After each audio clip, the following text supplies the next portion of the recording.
Alrighty then, ladies and gentlemen, welcome to Privacy Please Live. I am Cameron Ivy, and with me, as always, Mr. Gabe Gums. I'm really excited about our guest today, but before we get started, Gabe, you got anything? What do I have? Another day, another privacy dollar. It's I'm eager for today's guest. I'm looking forward to it. I don't have anything in particular. Hopefully the audience brings their A game and has some really solid questions. It's a great opportunity to speak to a live professional that lives and breathes this as well. Oh, it's really kind of you to say, man, but we need to talk about our guest, of course. Oh, you meant the guest. Oh, nice. I like what you did there. There's my dad joke for the day. Just kidding. I'm sure another. But let's go ahead and let Amit in right now. Hi. Hey. Hi, so good to be here. Thank you for having me. Hello, Amit. How are you? I'm good. Very, very hot Cambridge, Massachusetts, I have to say. We're going to hit 93 today, I think. That's it? Sweltering. For us, it's a lot, and it doesn't seem to let off at night at all. It just stays there. But, we try and remind ourselves of these days when it gets to be January, February. So Exactly. I'm just going to be complaining a little bit, not much. With the weather like that, would you prefer it to be like shoveling snow out of your driveway and freezing to death, or would you rather be hot like it is right now? No, I think they're hot like it is right now. Because then you can get in the pool, or you can go grab something cold. When your toes freeze off and you're shoved in. No. Yeah, you lose them. They're gone. Exactly. They're gone forever. You can get ones, I guess. You can get prosthetic ones if you want.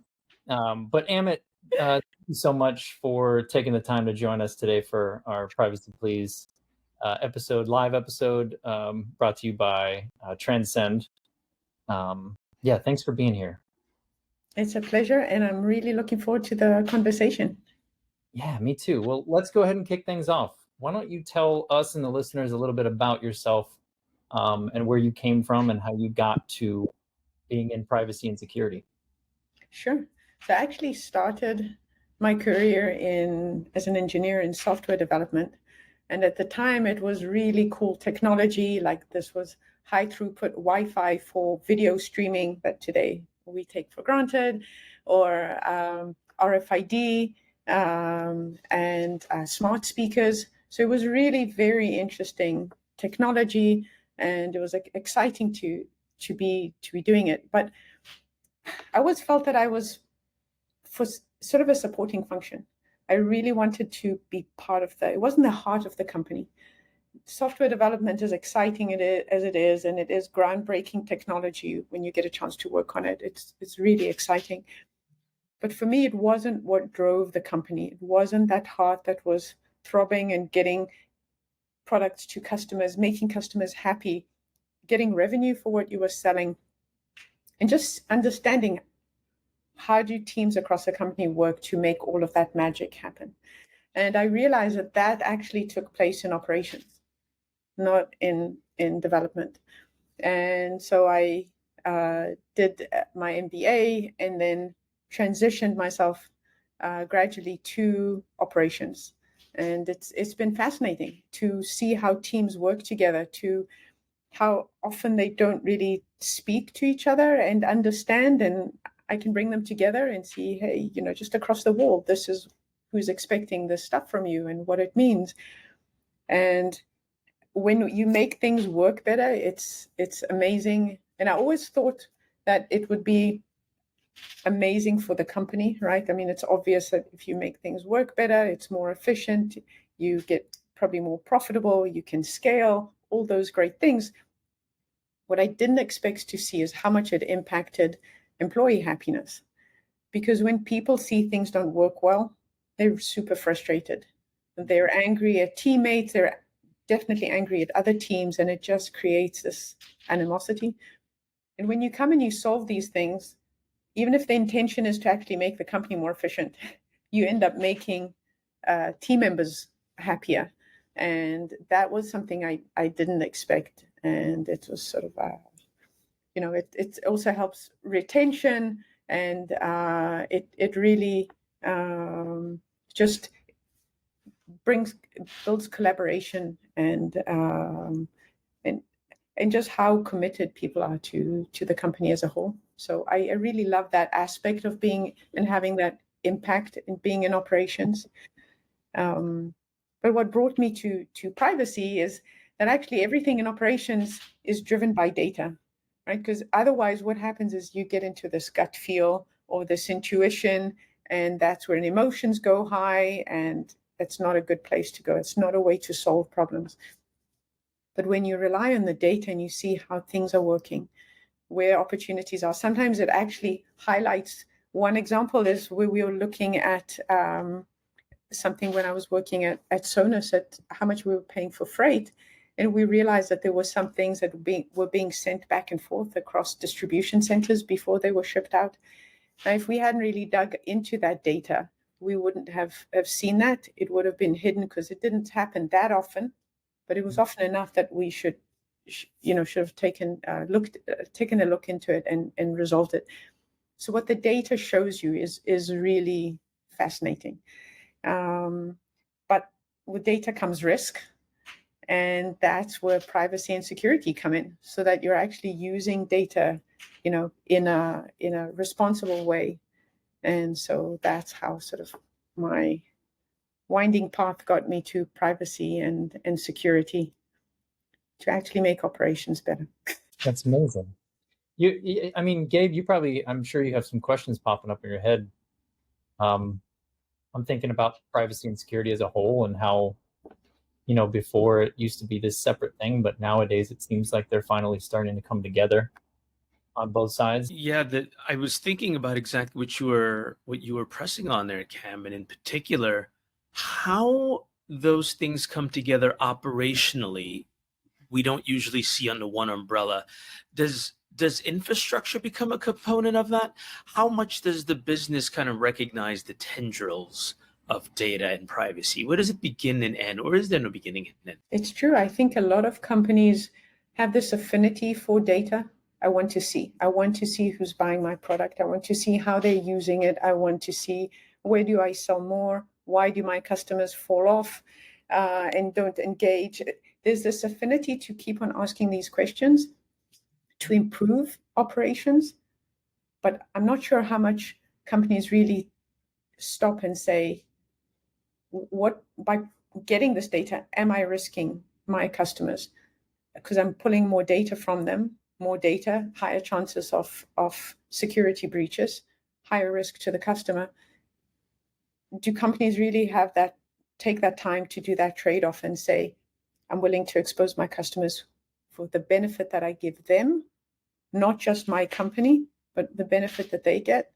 And today, with all the Gen AI, I think the risk to security is much higher. And so I think this is even more important. So there's this affinity, and like I said, data drives operations, but there's also a level of responsibility that a company needs to have. And in doing that, introducing that, especially when it comes from top leadership, it really impacts the company's culture. And I think it has to come from top leadership in order for the company to really embrace it, right? Because privacy and all the different regulations around it dictate certain things, right? That you can't just decide to collect a new piece of data. You have to have good reasons. You have to make your reasons transparent and get them approved before you decide to collect a new piece of data. And that, I think, many companies have not done and really embraced, because storage was cheap. I've worked at many companies that said, well, you know what, let's collect it. We'll figure out what we're going to do with it later, because there was no pain point.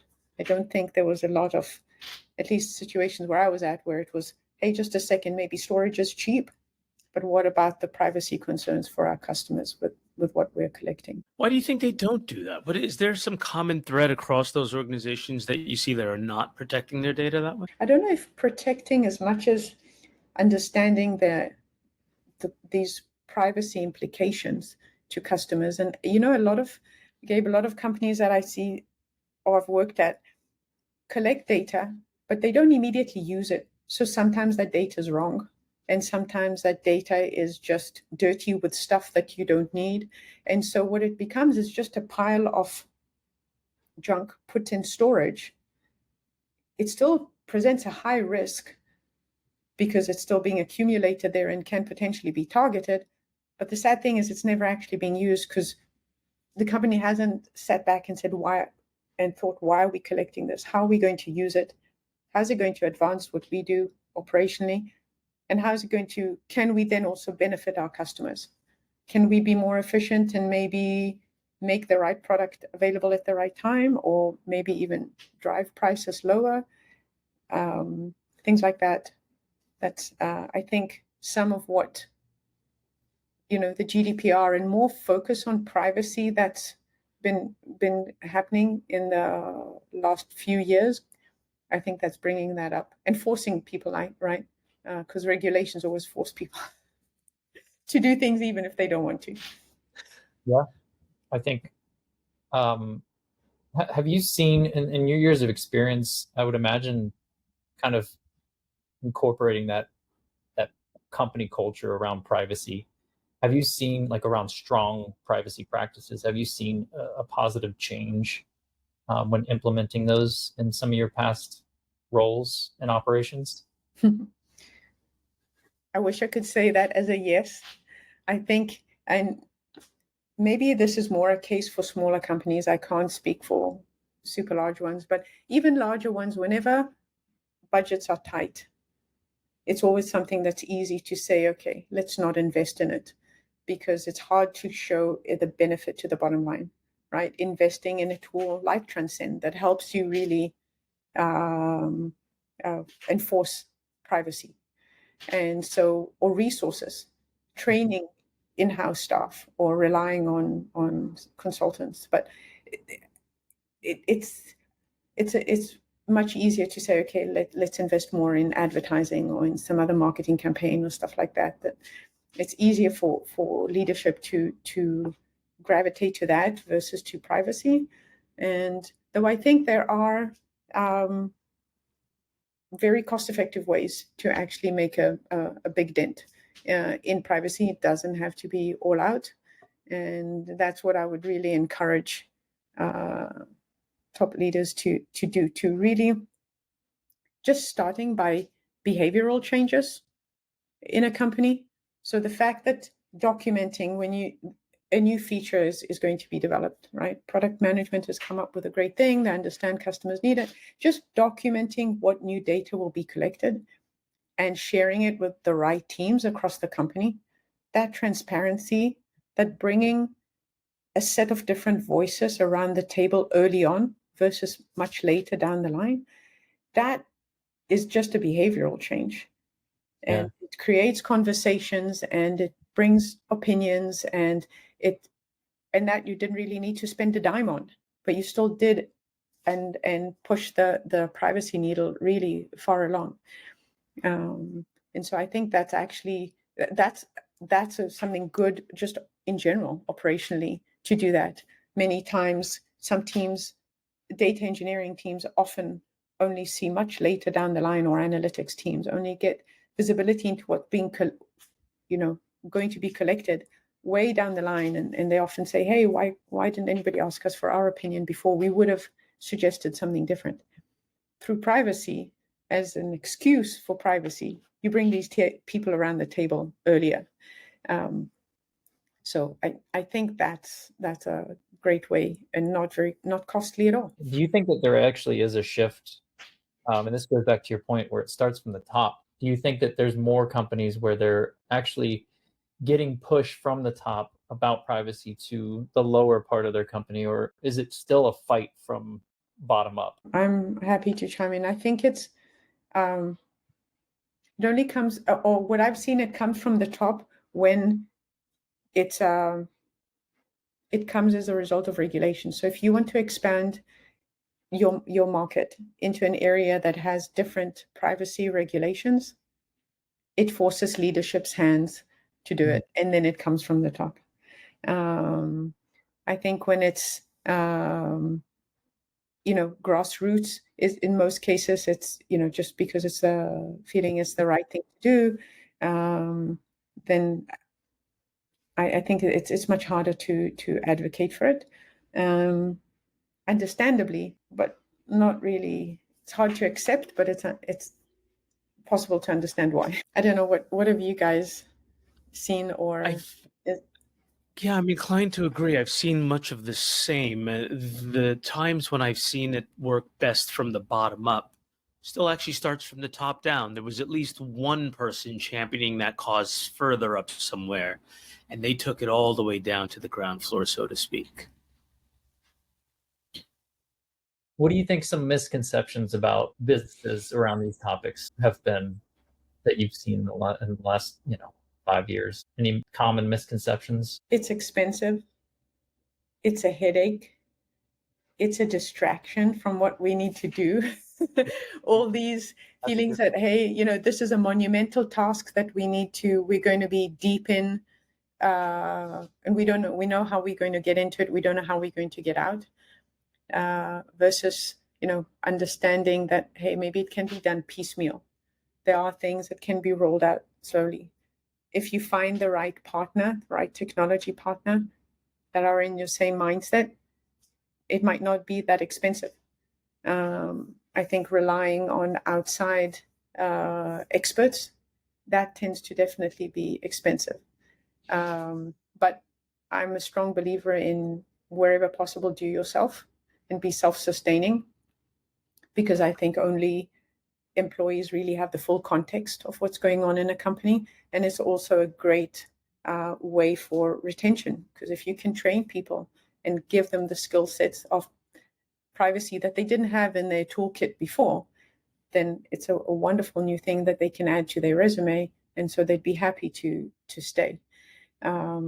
So maybe I'm naive. Maybe there are companies where privacy is, much bigger risk, and then they can't afford to take this path. But for the companies I've worked at, I think having a path where, together with the right technology partner, you can train and educate different levels of the company to the level of knowledge that they need, I think it's really possible to, like I said, change the way we operate and our mindset and the skills we have. And then it doesn't have to feel like, hey, this is way out of our budget. This is going to blow what we had planned, or there's no ROI on the new market that this could open for us. Good point. Do you have a story that you tend to tell when trying to share this vision? How do you communicate this to those that are otherwise unwashed? It's difficult. I think I had a certain level of success in doing something very similar in cybersecurity, not on the privacy side. Also, small company that could not afford and couldn't justify an in-house CISO, took a different path. Took a path where it found the right partner that was not just a virtual CISO, but took us on the path to being self-sustaining and working with a really great internal IT team that we had. And obviously, the other functions like data and product, but mainly the IT team, together with this external partner, we were able to write our own policies and playbooks that it's very difficult, I think, to do just relying on consultants, again, because the context is missing. Full-time employees or employees really understand the context, and so they bring the right people together and they write the policies that would really be the ones that we would use in case of an emergency.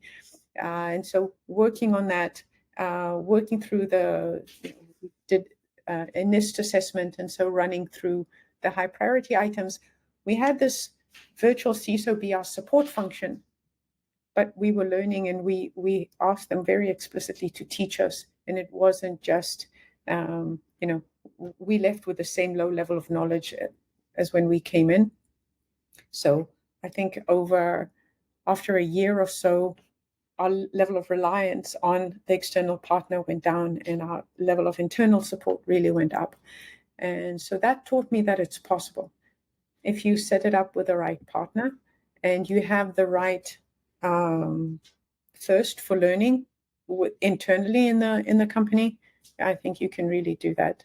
Again, I don't want to generalize, but in my case, I'm sure there are plenty of companies that have, sensitive data that they can't afford to do that, but that's probably, they have a different budget or it's a different item on their overall budget. But I think that any company that collects data needs to have privacy as a high priority consideration. Yeah, because I think no matter how small or big the company is, that should be more important than ever now. Because it seems like the biggest shift in my eyes, and I might not be the only one, obviously, but when I'm talking about enhancing customer trust, you see a shift now because if your company doesn't display that kind of privacy, you're going to lose customers because of it. So I think you're seeing that shift from the top as, well, we need to tighten up our privacy program because we're losing customers because we don't have, it's not at the place that it needs to be. Would you guys agree with that? Or is that, that seems like it's pretty common, right? It's kind of this is what's happening in the market, and this is what's the way things are going. I think it is more going that way. And when you're able to show that it doesn't come with a high price tag, it's easier to get that buy-in. And yeah, people are more concerned today more than ever before, right? About their data being used, about their data being exposed and used for AI models out there to be trained on. And there's a lot of concern, and I think it'll only go up over time. And companies need to recognize that, respect it, and treat, customers' data like they want their own data to be treated. And that'll get them loyalty from their customers. Is there a roadmap that you generally see as being available for folks to be able to achieve what you're describing? Let me ask that a different way. Where do you start? Where do you start? You walk in day one, where does Amit begin? What's the first thing you look around and... Educate yourself. So I didn't know much about privacy when I started. And the first place I started was to educate myself and understand. So there was some knowledge on the team based again on past experience. And so we pulled in on that. We drew on that. We actually had reached out to our networks of folks to give us some pointers into where to online resources that are there to educate ourselves. And then we started looking into technology partners. That's how we came to Transcend. And so by talking and doing this due diligence across different partners, every conversation is an education. And I have to say, I very explicitly asked and said, look, I'm learning here along, teach me. And I apologized for my questions if they sounded, way off. But it comes from just wanting to educate myself. And once I got a better sense of what I needed was two things: is understanding what had to be done, what it takes to do it, and then the price tag on it. And once I had that, we could put a high level, as a team, we could put a high level sort of roadmap for it and then present that to our executive team. Because once they have that information, they understand, how long is this going to take? Does that align with sort of the strategic roadmap that they had for the company? If it's going to take a year and they actually needed to go into a new region where there was different privacy compliance within 6 months, then there was a gap and there was a problem. And if the price tag was something that was way off than what we could afford, then there was another problem. So first, it's education. And there's a lot of material out there. There's a lot of online training. There's a lot of resources. But I found reaching out to networks and having people bring them along and have them educate us was very helpful. We spoke to consultants and technology partners, and started to piece things together. On that education journey, as you look back over your shoulder, what do you think is the most important question that you asked? Now that you know what you know, looking back, like what was that one question? It was like, that's the most important question I asked. Or what's the most important question you wish you'd asked sooner? I think the most important question was, can I do this? Can we do this in-house alone? Given the skills we have, is it possible to do that? Is it something that we can acquire? Or is it something that you really need normally it's an outside expert who's got years of experience in this space? And that was one of the things that was the biggest question for me, because again, it always comes back to money, right? And it always comes back to ROI. So to answer that question of the price tag, that was the question that I was asking. I asked a consultant, several consultants, and I asked platform experts, and like I said, folks in my network. And the answer was really, it depends. It depends on the size of the company. Some, like I said, larger companies can afford and do bring this knowledge in-house. Smaller companies that collect it also depends on what type of data you're collecting. I think the conclusion that I came to was, it is possible to, if you're willing to invest and learn, you can do this, again, with an expert to rely on, but you can, over a reasonable amount of time, become self-sufficient. Amit, to your point, I think more people in your position, I think there's more people in your position that you probably realize that we're in the same boat mentally when it comes to privacy. I don't know if you ever felt like you were kind of alone there, but I think there's a lot of people in your position at other companies that probably felt the same way. And that's why I think, to your point about finding a partner or a product that makes it easier for all companies of all sizes to make privacy easier is super important. Because there are a lot of legacy tools out there that that involve a lot of manual work, that involve a lot of hours and time from engineers and from other resources of the company that cost time and money. So you need a tool that's going to be efficient and that is flexible, that works with and grows with the company that you're at, instead of the other way around. So I think, to your point, that's super important to look for tools like that, or to be able to find those types of tools. And I think also to help you prioritize, so you don't feel like, I've been collecting data for 15 years. I don't even want to look and see what's in there. I've only used a fraction of it.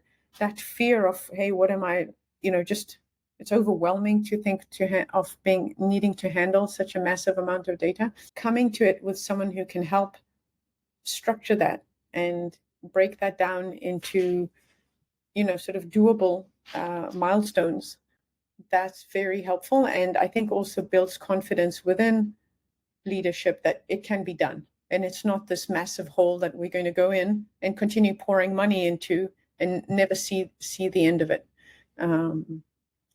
It all comes back again to, if we'd only been asking these questions from the beginning, right? Why are we collecting the data? Where are we going to store it? How are we going to use it? Versus, okay, let's collect it. It's available. These devices report this data, or we can pull this data off this website, or whatever it is, and then we'll figure out what we do with it. I think today, companies that start today, with privacy being so prominent, probably do ask these questions. It's the legacy companies that, that have come from a different era, where it was this great thing of having tons of data. It was so wonderful that we didn't really ask the questions around privacy. And we were more happy that it was so cheap to store and that we could later use it. So that's why I think it's like I was saying sort of in the beginning, these tools really play into operations and how you operate. And if you incorporate them into the fabric of your operations, then it's sort of, becomes second nature. You don't feel that you're doing something or just to check off the box of privacy. Yeah. It's how you behave. from going through that process of maybe, you know, vetting out tools and things like that, what are some of the things that you've learned that could be helpful or beneficial to others that are looking for privacy tools or, you know, security and privacy technology partners? You know, what kind of questions should they be asking? What kind of long-term benefits could it help or benefit for the business? What are some of the visions that you've had? How would your partner scale with you? It's always that trade-off. So one of the things with especially smaller or mid-sized companies, they evolve a lot within a year, right? Most agreements are, you know, at least 1 year. Most vendors prefer it to be multi-year. The problem is that the multi-year conflicts with the amount of change that's happening in the company, and when you start and where you end up, even after a year or 2 years, it could be a huge disconnect between the agreement you're committed to and what your company actually needs. And that's a challenge, and that's a lack of aligned incentives, which is totally understandable, right? Software SaaS providers want to show recurring revenue. It's important to them. And companies want to spend as little as they can and to get the most benefit. So it's really understandable how there's this misalignment. Finding the right technology partner that understands this misalignment and is willing to be more flexible. I'm not sure how to do it. I wish I could. That's willing to be more flexible and adapt, understanding that this company is going to adapt the way they start, especially if they're only early on in their privacy journey. Within a year, within 6 months, it could look very different. So I think one is really understanding that this is a partnership between the SaaS provider and the customer.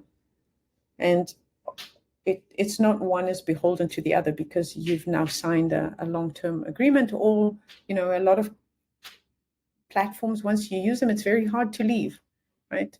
And companies, especially small, have little leverage. It's true. But when both companies see this as a partnership, then it's different. It isn't how much leverage do I have over you. It's I'm, as a SaaS provider, I want to give you the best value, that you get the best value out of my tool, because then you will be advocating for us going forward through your network, and so that's the way to align these different financial incentives. And I think that's key in all partners I've worked with.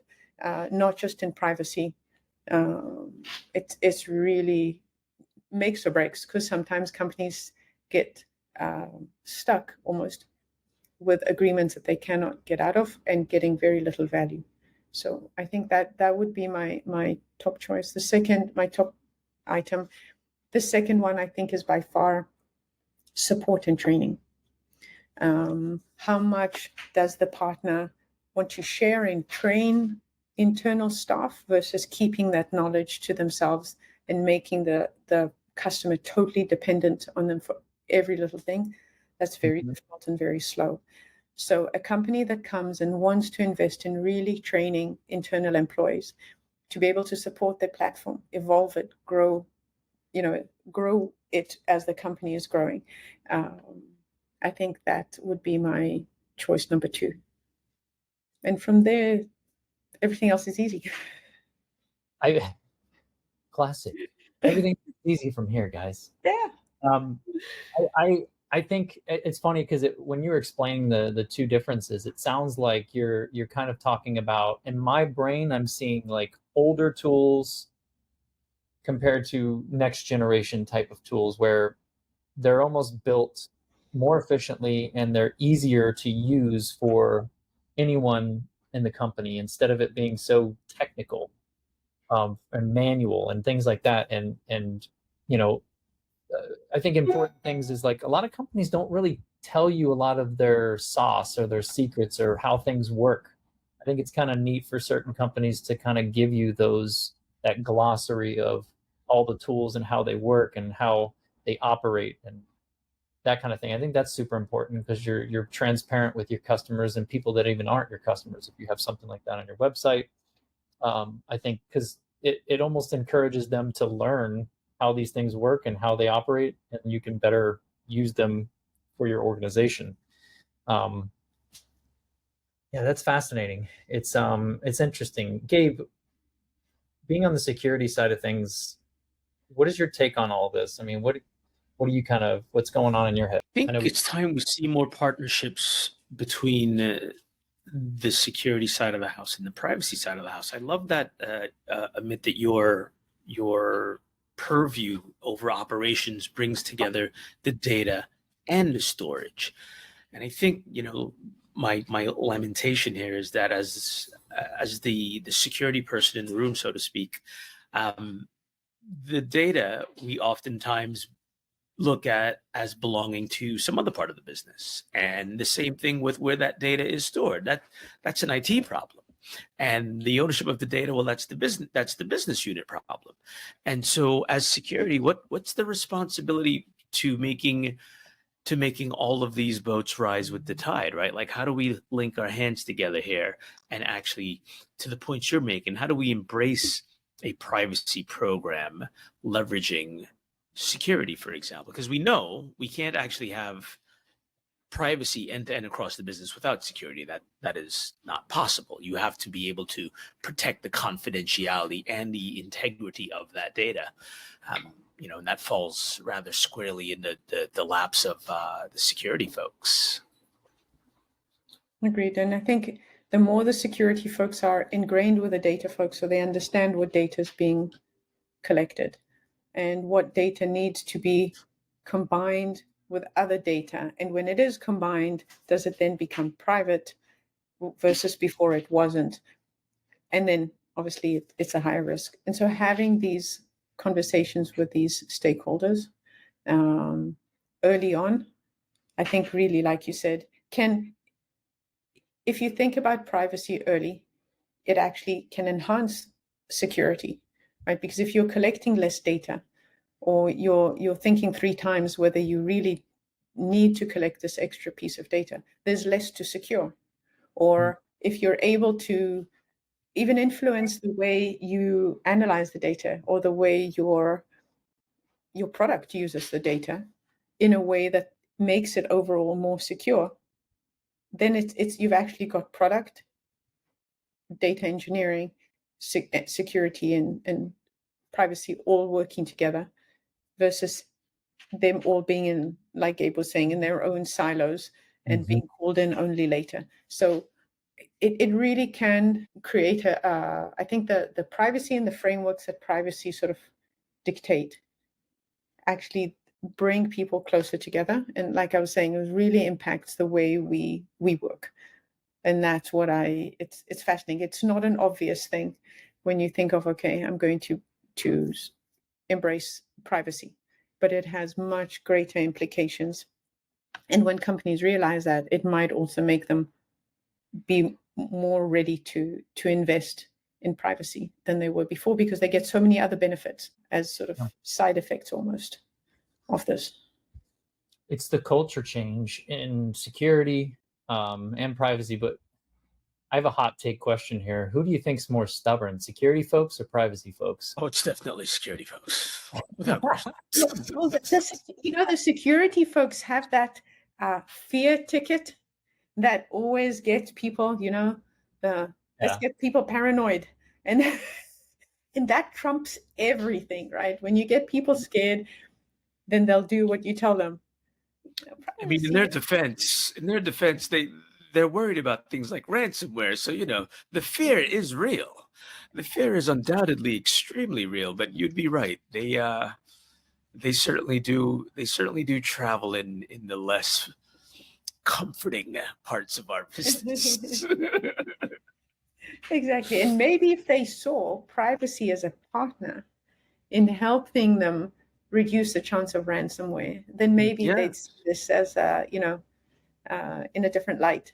Then, because sometimes I think maybe security folks feel alone, like, hey, we're the ones holding the flag here, and why doesn't anybody listen to us and stuff? And maybe if they could see, hey, we can be in cahoots here with the privacy folks, and together one of the things we did in setting up the cybersecurity function was to adopt this training platform. And once a month, we'd send in this short snippet of training, a few minutes, just to keep security front of mind for people. If we could maybe also do more of that for privacy, or find ways where, and then you actually have your whole organization being part of this and playing their role in their own part of the company. But I think if we had more of picking or even developing training for the rest of the company together in collaboration between security and privacy, that could be a super powerful partnership. Agreed. Very much. So AI, everything AI. In the world of Gen AI. I mean, yeah, I was going to say, yeah, you're forgetting Gen AI, Gem LML AI. I mean, all the elemental AI. You got your elemental PI. You can't forget all the elements. So you got those. Well, I mean, it's the most intriguing topic in our realm right now, and I think it's gonna kind of, especially with now we have, 15 days until the EU AI Act goes into effect. Things are moving at a rapid pace. What do you think? I mean, for the foreseeable future, the next few years, what are some of the things that we should look out for on the operations side? What are some of your fears? What do you think will happen? What do you hope doesn't happen?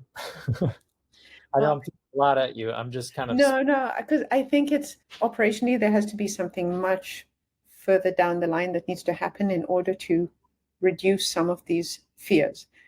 And that is having a company agree that how it's going to work with its data, right? Because one of the things with Gen AI is if you don't give it full context, it has much higher chances of hallucinating.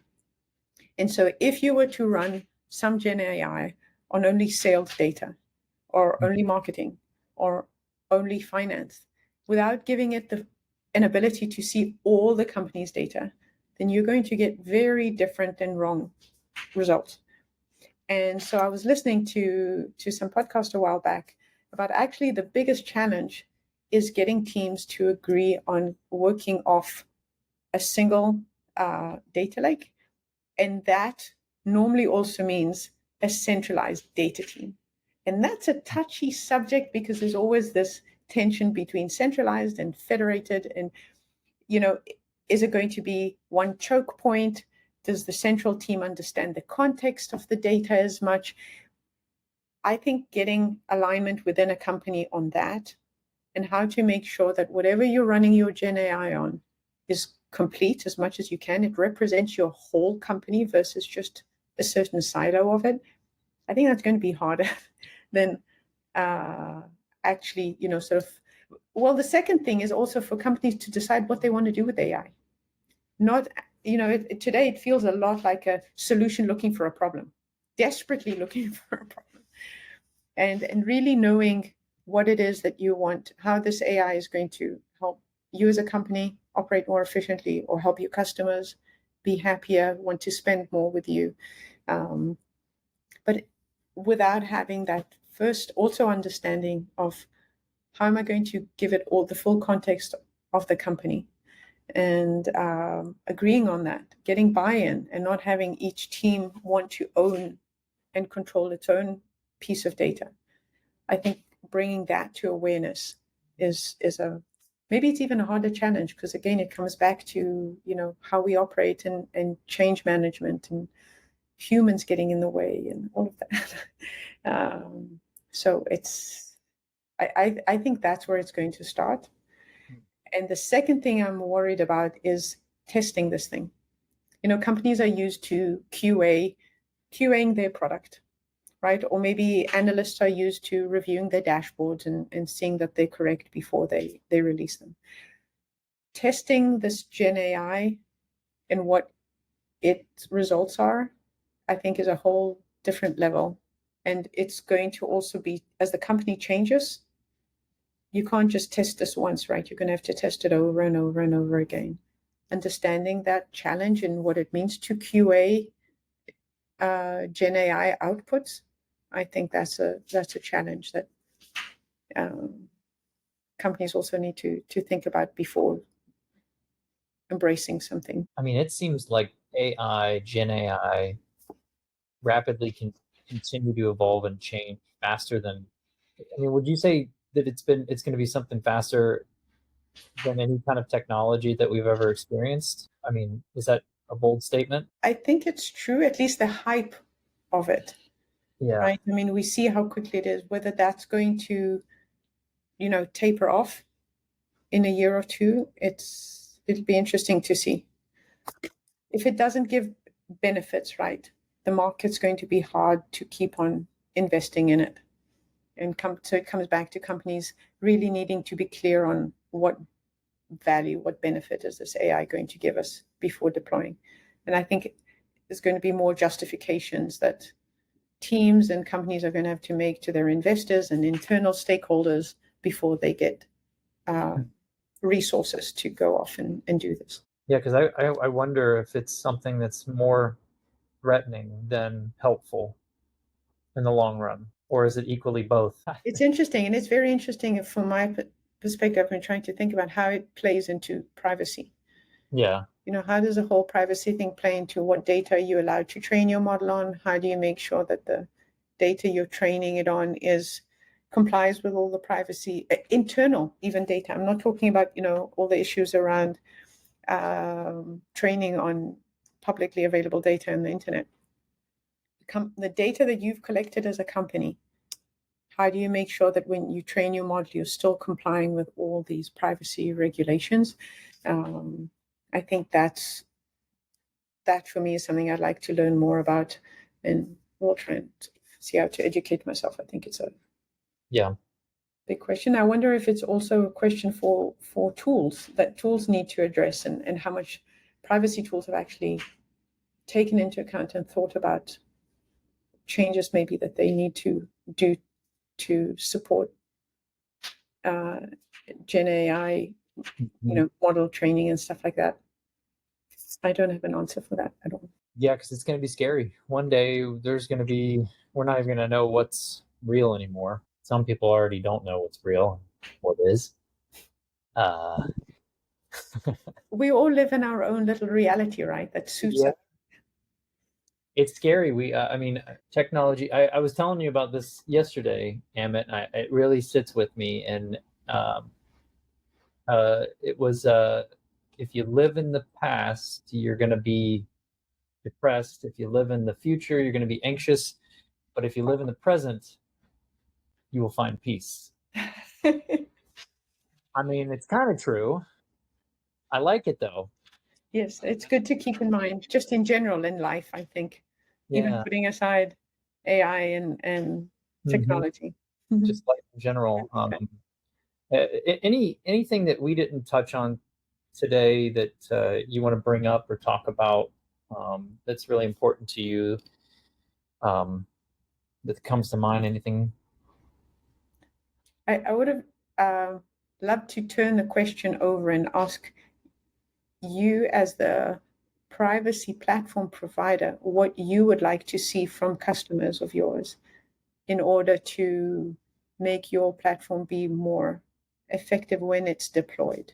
Like, sort of trying to say it from my perspective as a customer, but what would you see? How do you see which customers tend to be more successful, which deployments? And is there something that you would like a customer to set up and be ready with to make a deployment in an overall privacy solution, right? Not just the platform, the overall solution be effective. That would be just, I know, maybe too big a question for the few minutes we have. So that's a good question, though. I mean, I think honestly, I would want to. I don't mean to put Gabe on the spot, but being the president at Myota, maybe that might be interesting to hear your take on that version of it, Gabe, and what you might want to see in your customers and that kind of thing. Because I don't run a product, but I see what you're saying. Yeah, it probably is the same across the board. And I mean, you touched on it in what you were saying earlier, which is some education.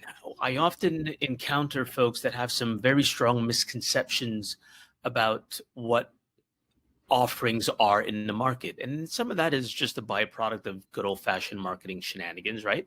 A lot of things all sound the same. They say they do the same things. You know, buyer beware and all that good stuff. But I think some of that is education. Know what outcomes you need for yourself first, and know what outcomes are possible versus, you know, just what is stated. You know, as a concrete example, and I'm certain this applies to privacy as well too, we see things like immutability of data become quite buzzwordy also. And I don't think most customers actually understand what it means for their data to be non-alterable. And so they will do things like, you know, check a box inside of you know, an infrastructure that says, this thing is now blank. And it doesn't actually govern the data, or let me phrase it, it doesn't actually have the outcome they want, even though they think they've applied some type of governance to it. Education, I think, is a good place to start. Understand that not all things are made equal. I like that. Yeah, I like that too. And I think when, as a vendor, you come to a customer with this willingness to really educate them, not in a way to, hey, let me convince you to buy my product, but truly come in and say, I want to educate you, because when you understand, you make much better educated decisions, and also it builds trust. I then trust you as a vendor because you came really wanting what's good for me as a customer versus trying to push your product onto me in, you know, sort of in different ways. And then you get a more educated customer who can make better decisions, and overall the partnership is better. I really like that. Thanks. Yes. We're gonna bring it, since we have a minute or two. I'm gonna do some classic Privacy Please fun questions real quick because it's been a while. So I got two for you, Amit. This is a classic. It's a very important question. When it comes to your toilet paper situation, do you put the roll-on at the top or the bottom to pull from? Bottom. Remember, we're judging you. Yes, of course, I know. It's the bottom, and I wonder what that means. Does that show something about my personality which I should be aware of? Well, you're on a list now, that's for sure.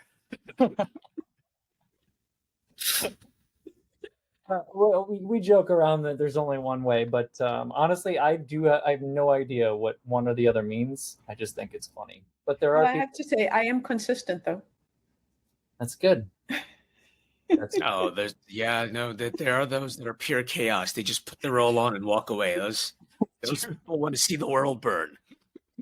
They don't care about consistency at all. Not care. One last question. What is one fun TV show or movie that you've seen recently that was surprising to you, or just maybe made an impact on you? Well, it's old, so I'm not sure, but we've been watching it for a few seasons now. It's called Monk. I don't know if people watched it. A detective who is super neurotic, and it's sort of a wink on sort of Poirot, but it's makes you smile. It's not that serious. Right. It shows a little bit. I'm not sure in what way. You know, the challenges people who have this type of conditions, you know, and how difficult their life is, yet how special they are because they do notice a lot of things. And so it's a lighthearted way to pass, like, you know, 40 minutes at the end of the day. Been really enjoying that. Mr. Monk. It's been good. Thank you to Netflix for providing that. Well, Amit, thank you so much for taking the time to be with us today. Really appreciate it. Really appreciate what you do and your mindset on just wanting to grow and learn and better security and privacy for organizations. So thank you for all that you do, and thanks for being here with us. Thank you. I appreciate your time, and it's been a wonderful conversation. Thank you. Thank you so much. See you, everyone. Thanks for being here.